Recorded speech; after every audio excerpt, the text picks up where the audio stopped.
I just want to take a few moments here to unpack the 3 different dimensions of mindfulness.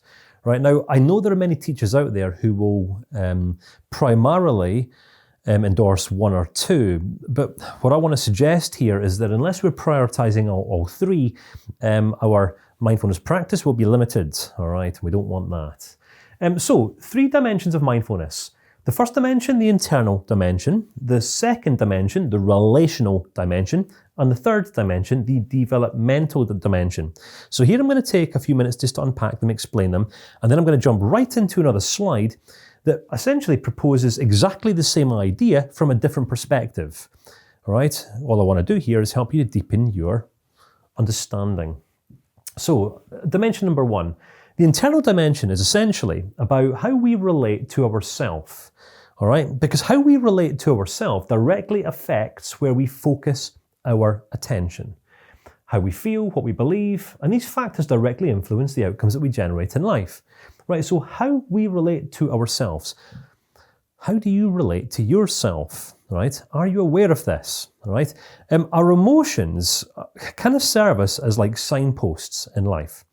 All right. If we live emotionally turbulent lives, well, this is going to point us in the direction of understanding how it is that we relate to ourselves. For example, if you struggle with feelings of sadness or isolation or loneliness or low mood or something like this, there's a pretty good chance that you don't have a particularly strong, healthy relationship with yourself. Do you ever call yourself names? Right. Do you ever call yourself names? Do you ever say things like, oh, you're so stupid. Oh, you're not good enough. Oh, I'm not this enough. Oh, I'm not pretty enough.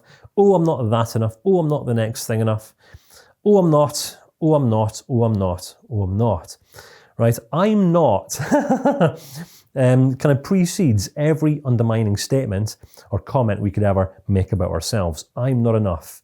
As if we are kind of compared to other people in life, which we most certainly aren't.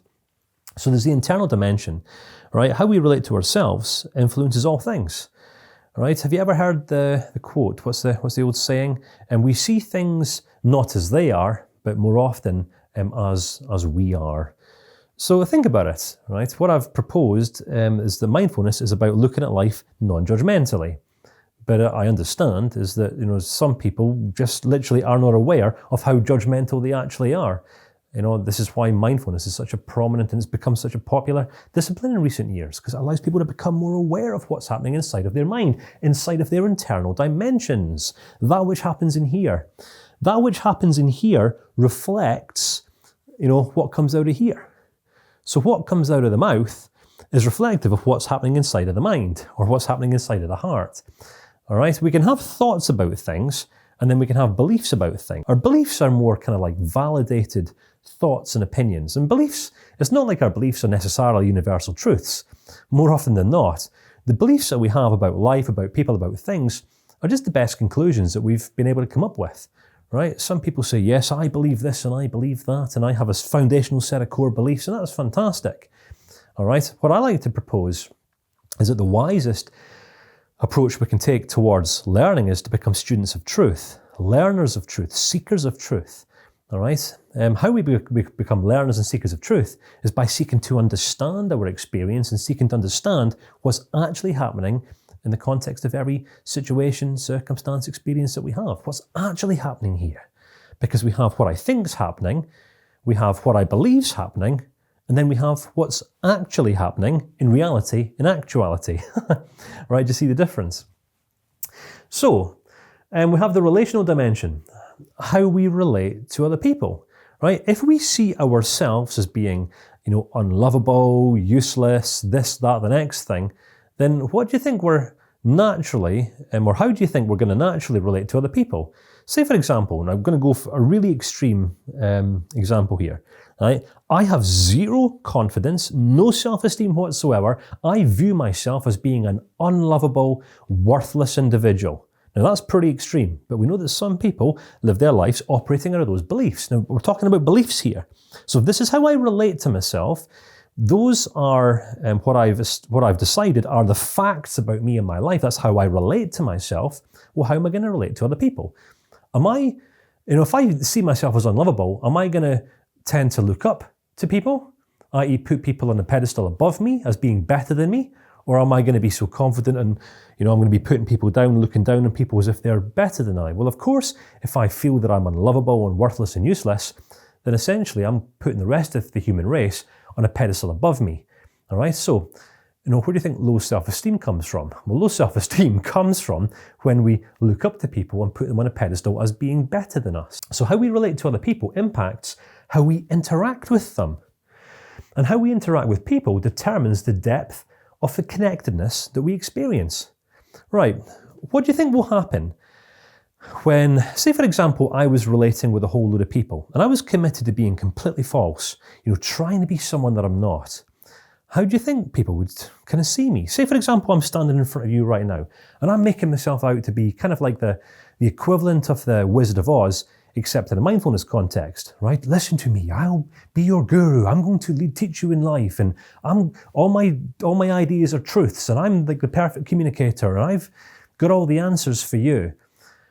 All right, you're going to be viewing me as an absolute phony, or if you are of low self-esteem, you might be clinging on to every single one of my words as if it were gospel. All right? So how we relate to other people impacts how we interact with them. If I was insecure of low self-esteem, of course, I'm going to naturally present myself to you in a way that's going to be over-enhanced in some way. Why? Because I'm going to be trying to overcompensate for who I'm not, or who I believe myself not to be. So our internal dimension directly impacts our relational dimension, how we relate to others, right? What happens inside influences what happens outside, right? That's on a very basic level. Then there's a developmental dimension. So there's how we relate to ourselves, how we relate to others, how we relate to our experiences, all right? Our experiences tend to be in the past or in the future. Right? Some people get themselves really stressed out about experiences they've not had yet, right? I.e. get really anxious about things that may or may not happen at some point in the future, right? Again, this is it. Mindfulness, remember, is about remaining present. It's about being, committed to the here and the now. The problem that many people have is, due to having an undisciplinedness of mind, right, end up living their lives in the future, thinking about what may or may not happen, or transfixing the past, what's happened yesterday at some point in yesteryears. So if I'm focused on how I wasn't loved and embraced and cuddled as a child, all right, and if I focus on that for long enough, there's a pretty good chance that, how I feel about myself today is going to feel unloved and unworthy and all that sort of thing. All right, if I was traumatized as a child, if I had a really hard upbringing, if I focus on that, I might end up beating myself up. This influences my internal dimension, again, which then has a knock-on effect on my relational dimension, all right? So how we relate to the experiences we've had in our past influences how we experience life in the present and the quality of the expectation that we have of our future. The problem that many people have is that they think that yesterday equals tomorrow, i.e., if I experience rejection, hurt, hardship, overwhelm in the past, I'm doomed to a lifetime of more of exactly the same thing. All right. Again, it's just an automatic way of thinking that many people mindlessly succumb to.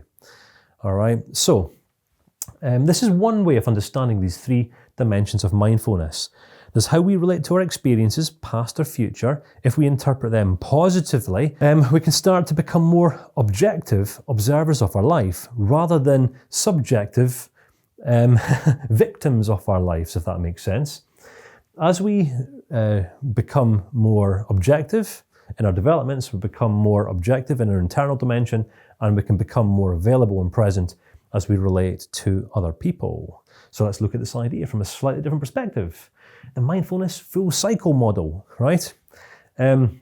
Consider this, that every part of your life is connected, right? There is nothing that you can say or do that doesn't come with a cost, right? Have you ever counted the cost or the potential cost of your actions or your inactions or the things that you say? Come on, it's very, very easy, isn't it, sometimes to take offense at the things that sometimes some people say and do to us, right? But we'll never be offended by the things that we say or do to other people because we don't emotionally experience them. We only experience emotionally the words and the behaviors of others. So, the key here is to self-reflect. Self-reflection is not thinking, it's not analysing, it's not focusing on. Self-reflecting is for the purpose of understanding ourselves. All right? I understand sometimes that I'll speak really fast, especially when I'm teaching. I get really passionate about some of these ideas. Why? I grew to understand myself on a deeper level and improve myself. It's allowed me to develop some really meaningful relationships throughout the years that I've found great fulfillment in. And I know in the midst of our 21st century global culture, there's a lot of people today living their lives from a place of isolation, loneliness, disconnectedness. It breaks my heart to see husbands and wives and families fall apart after a few years marriage, or 5 years marriage, or 10 years marriage. All right? I know that through self-awareness and self-discipline, people can be better than this. So of course I get passionate, which means I'm not going to be sitting here in a really monotone voice teaching you how to breathe. I want to help you expand your mind, right? Which is what mindfulness is actually all about. So, when we self-reflect, we grow to understand ourselves by asking different questions, right? What do I stand for? What do I want? What are my priorities? What can I offer people? What can I offer people? Right? When we ask ourselves questions here, we can get clear of our intention in the moment, rather than just engaging in mindless thought. I am good enough, I am not good enough, I am this, I am that, this person is this person's that, which is kind of like that expression of judgmentalism. When we self-reflect, we self-reflect through not agreeing or disagreeing or having an opinion about, but through unpacking, through asking questions. I'm not saying that they are the only questions that you must ask. I'm just saying, ask questions. When you agree, when you disagree, when you like, when you dislike, if you're offended, that's all fine. It's just experience. That's all these things are. Experience, right? Remember, it's good to make peace with things as they are, because as mindfulness practitioners, we don't need things to be any certain way for us, right? They can just be, as we can also just be. So what do I stand for? What do I want? What are my priorities? What can I congruently offer? What's my value? If I like, if I dislike, why? And this is essentially, again, our internal dimension. Right, so a relational dimension here comes through a degree of preparedness, right? We've got to work hard at this.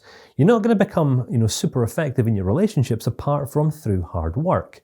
Reason being is because you will have learned how to relate to people unconsciously throughout the entirety of your life so far. If you want an indication as to, your relational style, consider the effectiveness of your parents' relational style. Now, you're not going to like this.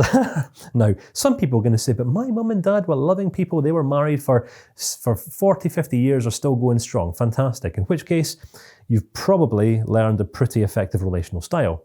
If, however, you didn't get to experience, intimacy through your parenting experience, if you didn't experience a man relating to a woman maturely, respectfully, honourably, or a woman relating to a man maturely, respectfully, honourably, then, you might have a few gaps in your understanding. That's all I'm saying, all right? You might just have a few gaps.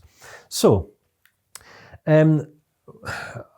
it's a bit of a common trending tag theme at the moment, at this stage of history. People want to express themselves authentically. The only problem is that some people want to express who they think they should be or who they want to be known as, which isn't always who they actually are, all right? Self-awareness and self-reflection is what unlocks the truths about who we actually are as human beings. If I was to ask you the question right now, who are you? How would you respond to a question like that? Are you aware of who you are? Or do you just have some opinions about who you are? Do you have some thoughts about who you are? Is who you are just feeling? Some people might say, I'm a real calm, loving, peaceful person. So other people would say, I'm a depressed person, I'm an anxious person, I'm a stressed person. Some people would say, I'm a bad person because I'm an angry person. Well, are you more than your emotions? Are you more than your thoughts? Are thoughts and emotions just part of our human experience? Are we our experience, or are we more than our experience? Will I be authentic? Will I be congruent? Will my words will my actions be reflective of my words, and will my words be reflective of my actions? Am I different, a different person when in different relational circles?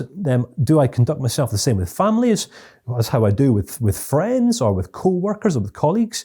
If the answer is I'm different with all these groups of people, then there's going to be a reason for that. That is incongruence. Like authenticity looks like consistency when we're consistently the same in all contexts. For example, so I'm presenting and teaching in a certain way right now. This is my communication style. It's my teaching style, right? That's just how I communicate. It's my preference, if you like. And how I communicate with you right here, right now, is how I communicate with my wife. It's how I communicate with my neighbours, family members, friends, loved ones, and so on and so forth, right? So I'm saying, will I be authentic? Well, yes, I will be. Because there's no point in being anything else. I know that if I'm anything less than authentic, then I'm giving other people every reason not to trust me. And I value meaningful connections, so therefore I want people to trust me, which therefore means that I will be, and I must be authentic, and I must be congruent. But I can only be those things if I'm mindfully aware of who I am. It gives me the choice. If I'm not fully aware of who I am, then I'm going to most likely spend my days trying to be someone that I'm not, which is an expression of mindlessness. This then goes on to impact the quality of the relationships that we have anyway. All right? Will I tolerate falsehood? Will I tolerate unauthenticity? Right? Is keeping company with people who are trying to fool me into thinking that they're someone that they're not? Is that okay? Is that the kind of people that I want to spend time with in life? If the answer is no, the other question I could ask is, okay, so how much falsehood might people find in me? How much falsehood might people find in me? If I was to be completely honest here. Right. Am I kind of challenging you here? I'm asking you a lot of questions now. All right. I'm here to really capture your attention. This is what I want to do. All right? I want to get your full undivided attention here. To ask you the question, what will you tolerate in life? What will you tolerate from others? What will you tolerate from yourself? Because it's only when we start preparing ourselves on this level by asking these questions that we become equipped to start connecting with other people meaningfully. Right? Some people go through life, from one failed relationship to the next, to the next, to the next, and beat themselves up and say, oh, it's me, I'm not good enough, I'm not lovable, I'm useless, I'm this, I'm that, I'm the next thing. All right? But that's not the truth at all, right? The truth is that some people have just never learned how to express themselves authentically. All right? So this is a key theme of any mature mindfulness training.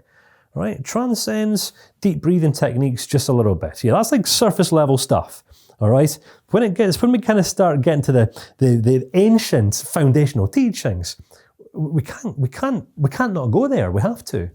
All right? Essentially, the quality of your life is going to be determined by the caliber and the depth of the relationships that you forge throughout life. So we've got to consider how it is that we best connect with other people.